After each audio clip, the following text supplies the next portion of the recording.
नमस्कार, मैं हूँ राजेश श्रीवास्तव। आज बात हो रही है एआई सेंटर्स की।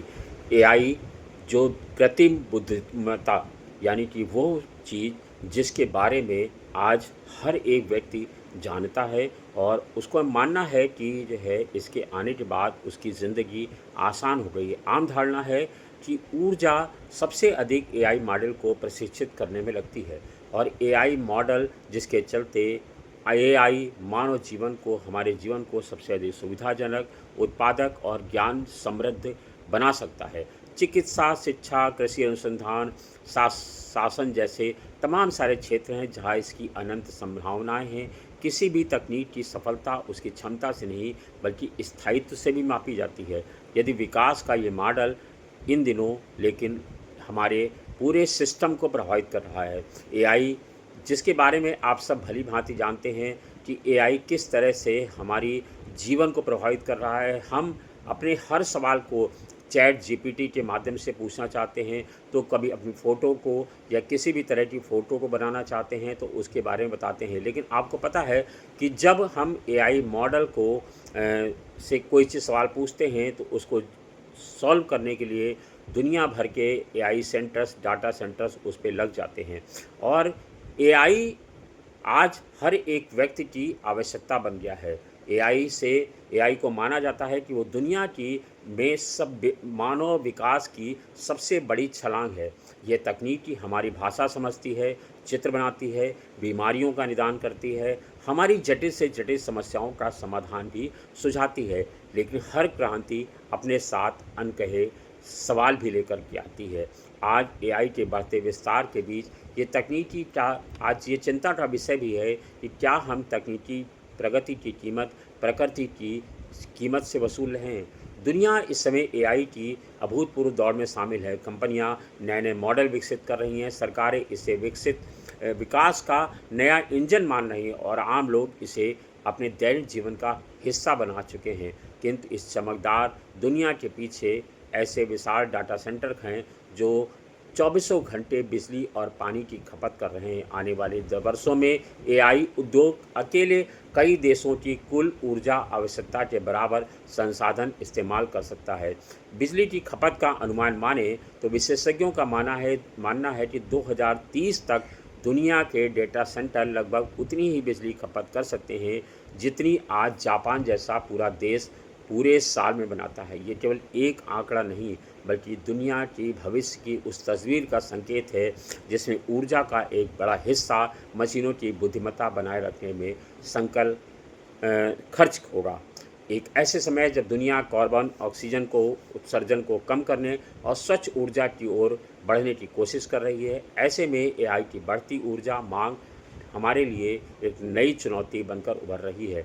लेकिन बिजली में भी सबसे अधिक गंभीर चिंता पानी को लेकर है। एआई मॉडल चलाने वाले सर्वर अत्यधिक गर्म होते हैं, उन्हें ठंडा रखने के लिए विशाल मात्रा में पानी की आवश्यकता होती है। दुनिया के अनेक हिस्से ऐसे हैं जहां पीने के पानी के लिए लोग संघर्ष कर रहे हैं। वहीं डेटा सेंटर करोड़ों लीटर पानी केवल मशीनों के तापमान को नियंत्रित करने में खर्च कर रहे हैं। ये विडंबना ही है कि एक ओर मानवता जल संरक्षण के नारे लगा रही है तो दूसरी ओर तकनीकी विकास की दौड़ पानी की मांग को नई ऊंचाइयों पर पहुंचा रही है। यही कारण है कि जब आज एआई का विरोध पूरी दुनिया में हो रहा है। अमेरिका और यूरोप के कई देशों में स्थानीय समुदाय डेटा सेंटर के विस्तार के खिलाफ आवाज़ उठा रहे हैं। एआई जितनी तेज़ी से हमारी ज़िंदगी में शामिल हो रहा है, इसका ज़मीनी विरोध भी इसी कारण उतनी ही तेज़ी से हो रहा है। एआई को चलाने वाले विशाल डेटा सेंटर अब आम लोगों के जी का जंजाल बनते जा रहे हैं। आज मैं आपको बता रहा हूँ, अमेरिका के मिशिगन, यूटा, वर्जीनिया से लेकर यूरोप के स्पेन, नीदरलैंड और आयरलैंड तक के लोग इन डेटा सेंटर्स के खिलाफ सड़कों पर उतरे हुए हैं। यहाँ तक कि मलेशिया और चिली जैसे देशों में भी नए डेटा सेंटर्स के निर्माण को रोकने के लिए भारी भरकम प्रदर्शन हो रहे हैं। मई 2026 में आए गैलप के एक सर्वे के अनुसार 71% अमेरिकी नागरिक अपने इलाके में एआई डेटा सेंटर बनाने के सख्त खिलाफ हैं। आखिर ये गुस्सा भड़क रहा है तो आखिर क्यों? स्थानीय लोगों की माने तो गुस्से के पीछे कोई कोरी कल्पना नहीं है बल्कि रोज़मर्रा की ज़िंदगी में जुड़ी तमाम समस्याएं हैं। आपको बता दूं, एआई जल संकट और सूखा जैसी स्थिति पैदा कर सकता है। एआई सर्वर्स बहुत ज़्यादा गर्मी पैदा करते हैं। इन्हें ठंडा रखने के लिए करोड़ों लीटर पानी की ज़रूरत होती है। लोग डरे हुए हैं कि कंपनियां उनके पानी और खेतों की नमी को सोख लेगा। महंगी बिजली और डे ब्लैकआउट का भी खतरा बढ़ रहा है। डेटा सेंटर बहुत अधिक बिजली खींचते हैं। इसमें लोकल पावर ग्रिड पर भारी दबाव पड़ता है। नतीजतन आम लोगों के घरों के बिजली बिल बढ़ रहे हैं और बिजली कटौती का खतरा भी बढ़ रहा है। डेटा सेंटर के चलते ध्वनि प्रदूषण का भी खतरा हमारे ऊपर घुमड़ रहा है। डेटा सेंटर्स में लगे विशाल चिलर यानी कि जो कूलिंग पंखे होते हैं वो 24 घंटे भारी शोर करते हैं। इससे आसपास रहने वालों की नींद और मानसिक शांति भी चली जाती है। और हमको जो सरकारें एक दिवा स्वप्न दिखा रही हैं कि डेटा सेंटर के चलते नौकरियां आएंगी, तो दरअसल टेक कंपनियां बड़े रोजगार का दावा कर रही हैं, लेकिन मार्च 2026 की एपीआरएस की रिपोर्ट आई है, उसके मुताबिक डेटा सेंटर में करीब 3.3 करोड़ डॉलर यानी कि करीब 275 करोड़ रुपए खर्च करने के निवेश पर सिर्फ एक नौकरी पैदा होती है।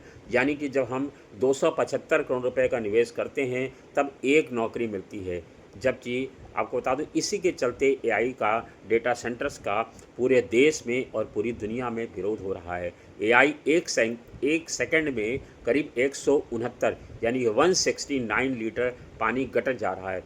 लैटिन अमेरिका देश चिली में लंबे समय से पानी की कमी है। यहाँ की राजधानी सैंटियागो में एक बड़ी कंपनी डेटा सेंटर बना रही थी, जिसे हर सेकंड 169 लीटर पानी चाहिए था। भारी जनविरोध के बाद चिली की एक अदालत ने इस पर्यावरण को खत्म होने वाले नुकसान का हवाला देते हुए इस प्रोजेक्ट पर रोक लगा दी है। और आयरलैंड में तो हालात इतने ख़राब हैं कि वहाँ पैदा होने वाली कुल बिजली का 22% से ज़्यादा हिस्सा सिर्फ डेटा सेंटर निगल ले रहे हैं। इसके कारण आम जनता के बिजली बिलों में भारी उछाल आया है और संसद में इस पर गंभीर संकट हो रहा है। तो क्या डेटा सेंटर को लेकर क्लाइमेट एक्टिविस्ट की चिंताओं को नज़रअंदाज किया जा सकता है? शायद नहीं। पर्यावरण को इन सेंटर से वास्तविक और बहुत गहरा नुकसान पहुंच रहा है। मैसाचुसेट्स एसोसिएट्स ऑफ टेक्नोलॉजी की रिपोर्ट के मुताबिक एआई डेटा सेंटर पर्यावरण पर तिहरा वार कर रहा है। रिपोर्ट बताती है कि 1 किलोवाट आवर बिजली की खपत पर डेटा सेंटर को कूलिंग के लिए 2 लीटर पानी चाहिए। GPT-4 जैसे मॉडल्स को केवल ट्रेन करने में ही 1287 यानी 1287 मेगावाट आवर बिजली खर्च हो रही है और 552 टन कार्बन डाइऑक्साइड हवा में धुल रही है। संयुक्त राष्ट्र पर्यावरण सभा की 2026 की रिपोर्ट में साफ साफ चेताया गया है कि 2035 तक दुनिया की कुल बिजली उत्पादन का 4.5 हिस्सा सिर्फ डेटा सेंटर निगल लेंगे। रिपोर्ट के मुताबिक अमेरिका में 2025 में डेटा सेंटर्स को मिलने वाली 40% बिजली फॉसिल फ्यूल कोयला गैस से आ रही थी। यूरोपियन कमीशन एनालिसिस मार्च 2026 की रिपोर्ट के मुताबिक 2027 तक एआई डाटा सेंटर दुनिया भर में करीब 5 अरब क्यूबिक मीटर पानी पी जाएंगे। हालांकि इस रिपोर्ट में एक समाधान सुझाया गया है कि अगर इन डेटा सेंटर से निकलने वाली वेस्ट हीट का इस्तेमाल कर लिया जाए तो पानी को शुद्ध करने और कार्बन को सोखने के लिए इस्तेमाल किया जा सकता है, जिससे पर्यावरण अनुकूल करने का कुछ प्रयास हो सकता है।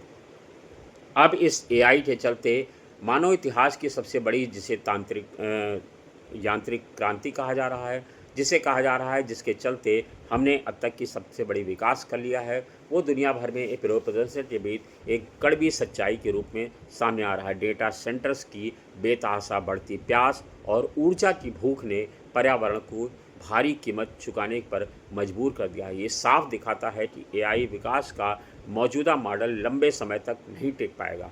अब समय आ गया है कि सरकार और टेक कंपनियां मिलकर एक नई जिम्मेदारियां तय करें। भविष्य केवल उसी तक का है जो पर्यावरण के अनुकूल है। ये मैंने आपको दुनिया की तस्वीर बताई, लेकिन आप ज़रा भारत की कल्पना करें कि भारत की क्या तस्वीर है। तो भारत की तस्वीर डराने वाली है। यहाँ पीने का पानी बहुत कम है और कई सारे राज्य ऐसे हैं जहाँ पहले से ही पानी की कमी है। उत्तर प्रदेश के बुंदेलखंड के इलाके को ले लें तो वहाँ पानी का खासा संकट है।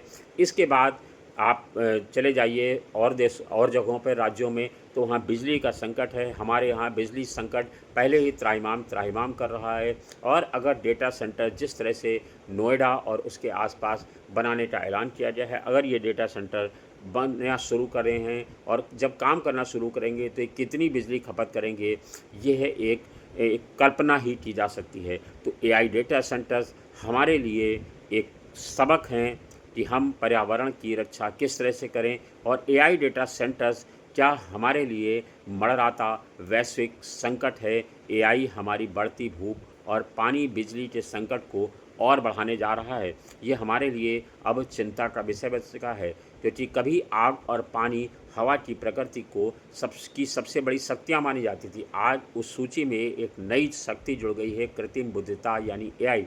ये शक्ति ना दिखाई देती है, न सुनाई देती है, लेकिन दुनिया की अर्थव्यवस्था, राजनीति, शिक्षा, स्वास्थ्य और सामाजिक जीवन को तेज़ी से बदल रही है। एआई को लेकर उत्साह तो इतना अधिक है कि देशों और कंपनियों के बीच इसे हासिल करने की होड़ मची है, लेकिन हर चमकती हुई चीज़ की उपलब्धि के पीछे कुछ अनदेखी परछाइयाँ भी होती हैं। एआई सफलता के पीछे विशाल डेटा सेंटर, आधुनिक युग के नए कारखाने हैं। फ़र्क सिर्फ इतना है कि इनकी चिमनियों से धुआं नहीं निकलता, लेकिन ये उतनी ही तेज़ी से बिजली, पानी और प्राकृतिक संसाधनों की खपत करते हैं। जिस तकनीकी को मानव जीवन को सरल बनाने का माध्यम माना जा रहा है, वही पर्यावरण और बढ़ती दबाव की वजह भी बन गए हैं। सवाल ये है कि एआई कितना शक्तिशाली होगा, बल्कि सवाल ये नहीं है कि एआई कितना शक्तिशाली होगा, बल्कि ये है कि उसकी शक्ति को बनाए रखने की कीमत आखिर कौन चुकाएगा? तकनीकी कंपनियां, आम नागरिक या फिर स्वयं हमारी प्रकृति? यही प्रश्न आज दुनिया के सामने एक नई बहस के सामने रूप में खड़ा है। मतलब साफ है, औद्योगिक क्रांति ने कोयला खाया, डिजिटल क्रांति ने डेटा खाया और एआई क्रांति पानी व बिजली की नई भूख लेकर आई है। ऐसे में बड़ा सवाल है कि तकनीकी के विकास का नहीं, बल्कि उस संतुलन का है जहां इंसान, मशीन और प्रकृति तीनों का भविष्य सुरक्षित रह सके। आप इस पर क्या विचार रखते हैं? अपनी राय से हमें ज़रूर अवगत कराइएगा। धन्यवाद, शुक्रिया।